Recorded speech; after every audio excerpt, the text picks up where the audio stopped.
আজকে থেকে নেমে পড়েছি নরসিংদীর অলিতে গলিতে চায়ের মিশনে। যেখানেই চায়ের দোকান পাবো চা খেতে বসে যাব। হ্যালো এভরিওয়ান, সবাই কেমন আছেন? আমি আখি আছি আপনাদের সাথে। আজকে থেকে আমাদের শুরু হয়ে গেল চা সিরিজ পর্ব। এই সিরিজের আমাদের পর্ব হচ্ছে 20টি। তার মানে আমরা 20টি চায়ের দোকানে যাব আর আপনাদের সাথে রেটিং শেয়ার করব, দেখব যে কোন চায়ের দোকানটা প্রথম হলো। তো তারই ধারাবাহিকতায় আমরা আজকে প্রথম চায়ের দোকানে চলে আসলাম। আমাদের গন্তব্য হচ্ছে টি পয়েন্ট। এই টি পয়েন্ট চায়ের দোকানটা হচ্ছে বটতলা 0 পয়েন্টের একদম পাশে। বটতলা 0 পয়েন্টের রেল লাইন থেকে নামলেই হচ্ছে এই চায়ের দোকানটা। তো এটা হচ্ছে একদম জেলা শিল্পকলা আর এই 0 পয়েন্টের মাঝামাঝি অবস্থানে এই টি পয়েন্টটা অবস্থিত। তো আমরা প্রথমে দোকানে চলে আসলাম। এখানের ভিতরের ভাইবসটা একদম অন্যরকম। আর এই দোকানটা কিন্তু বিকেল টাইমেই খোলে, একদম 4টার পর 4:30টার দিক থেকে আর কি খোলে, আর রাত্র মোটামুটি 9টা-10টা পর্যন্ত খোলা থাকে। তো যেহেতু এই টাইমটাই মানুষ চা খেতে বেশি পছন্দ করে, সেই কারণেই হয়তো এই দোকানটা বিকেল থেকে চালু হয়। এই দোকানটা মোটামুটি সবসময় একদম জমজমাটি থাকে, লোকজনে একদম ভরপুর, প্রতিটা টেবিল কিন্তু কানায় কানায় পূর্ণ। আর উপরের ডেকোরেশনটা একবার দেখেন, সুন্দর করে লাইটিং করে কিন্তু দোকানটা সাজানো। আর পিছনে একটা সুন্দর চিত্র যে চা করতেছে, আগের দিনের যেই কেটলিতে চা করা ওই দৃশ্যটা কিন্তু একদম টং দোকান, সেই ভাইবসটা কিন্তু এখানে আছে। তো যাই হোক, আমরা কিন্তু চা এখন অর্ডার করে দিব। তো এই যে হচ্ছে ওনাদের মেনু কার্ড। এখানে হচ্ছে মোটামুটি 5 রকমের চা পাওয়া যায়: মশলা চা, তন্দুরি চা, গ্রিন টি, লাল চা আর হচ্ছে তেঁতুল চা। তো আমরা মশলা চাটাই অর্ডার করছি। আমার পার্সোনালি তন্দুরি চাটা একবার আমি খাইছিলাম, আমার কাছে একটু ভালো লাগে নাই, তো সেই জন্য আমি মশলা চাটাই অর্ডার করলাম। আর এখানে একটা জিনিস পাওয়া যায় হচ্ছে পোড়া রুটি। তো পোড়া রুটিটা হচ্ছে যে নর্মাল বন রুটি, তার উপরে কনডেন্সড মিল্ক ছড়াই, আমি যতটুকু দেখতে পাইলাম। আমরা অর্ডার করি নাই, কিন্তু আরেকজনকে ওনারা সার্ভ করতেছিল, সেই সুবাদে আর কি দেখা।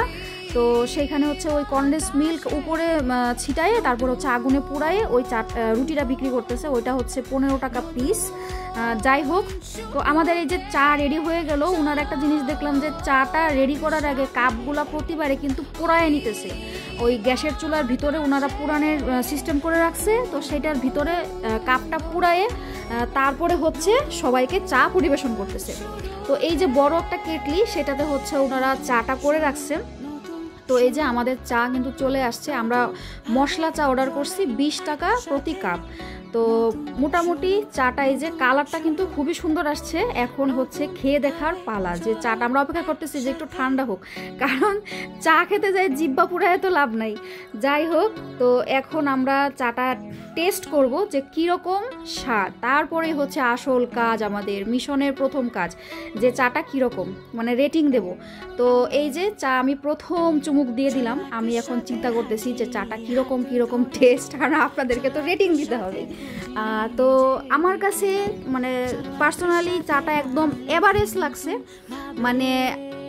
রেটিংটা আমি বলে দিই প্রথমেই। রেটিংটা হচ্ছে 10-এ 5। তো একদম পুরো এভারেজ।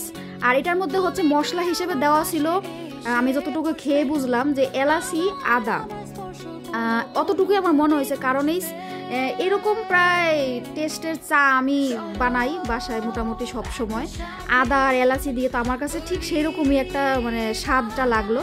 তো আমি 10-এর মধ্যে 5-ই দিলাম।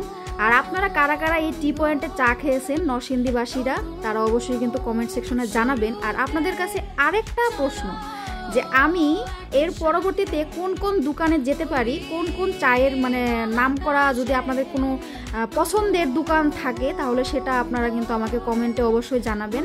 আমি সেখানে যাব আর আমার এই সিরিজের সেই চায়ের দোকানটা আপনাদেরকে দেখাবো।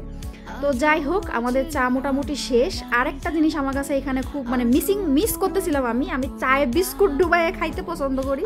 আমি এখানে একটু বিস্কুটটাকে মিস করতেছিলাম। তো এই দোকানে যদি অন্তত বিস্কুটের অপশনটা রাখতো তাহলে খুবই ভালো হইতো। আমার মতে যারা বিস্কুট ডুবাই খাইতে পছন্দ করেন তারা অবশ্যই সাথে করে কিন্তু বিস্কুট নিয়ে যাবেন। আর ওনারা যদি এই ব্যবস্থাটা করে রাখতো তাহলে আমার মতো পাবলিকের খুবই উপকার হইতো। যাই হোক, আজকের আমার এই চা সিরিজ পর্ব আপনাদের কার কার ভালো লেগেছে অবশ্যই তারা কিন্তু কমেন্ট করে জানাবেন। আর নরসিংদীর মধ্যে কোন চায়ের দোকানটায় আমি পরবর্তীতে যেতে পারি সেটাও কিন্তু জানাইতে ভুলবেন না। আজকের মতো আমি এখানেই বিদায় নিচ্ছি। সবাই সুস্থ থাকবেন, ভালো থাকবেন, সবাইকে টাটা।